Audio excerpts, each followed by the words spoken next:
Time now for another episode of Sanctuary of Reality, my comic review series. Today is High Society Chapter 23 in Cerebus issue 48. Cerebus' Six Crises, Crisis number 4. Upstairs, downstairs.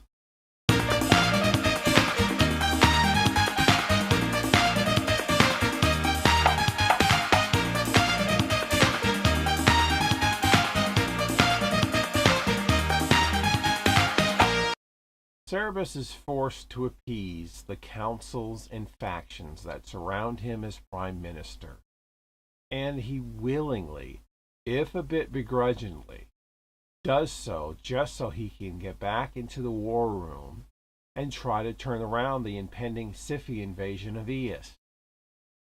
But he keeps getting pulled back upstairs to deal with bureaucratic issues.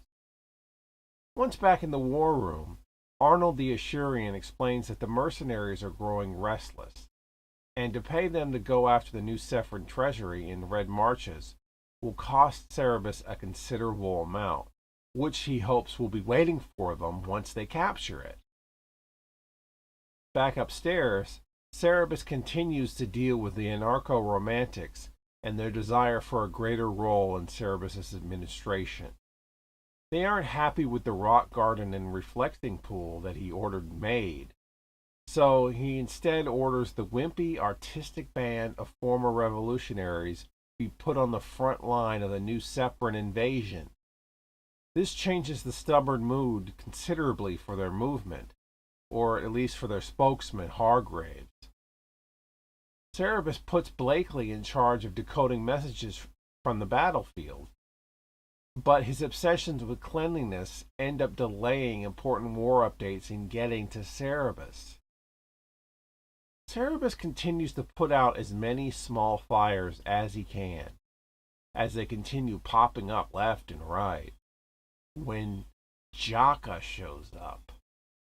She wants Cerebus to leave Eos with her and go on a tour of Astartion as he promised her so many years ago. She tries to get him to see reason that everything is falling apart around him, and at the first chance, those he's working with will betray him. Will Cerebus leave with Jaka? And what will the mercenaries find once they reach the new Sephron treasury in the Red Marches? Oh boy, this is a bad one. Not the issue itself or the story. It's a very good story, actually. It's completely packed to the brim with things going on. But in terms of things not going Cerebus' way, it's pretty terrible. He does his best to turn things around with the anarcho-romantic, but everything else is just slipping through his fingers. Jaka's appearance, just like her last one in issue 36, is a powerful moment, and it just goes to show how lost Cerebus has become in the role of Prime Minister.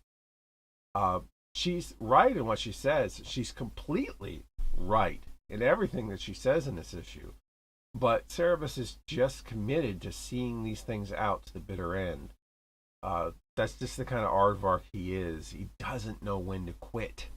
So this is a good one. An improvement from last issue, which I kind of hemmed and hawed about in the last review. But that I just didn't enjoy it as much. This one, it's a little more even keeled. Anyways, next time, Cerebus' last stand.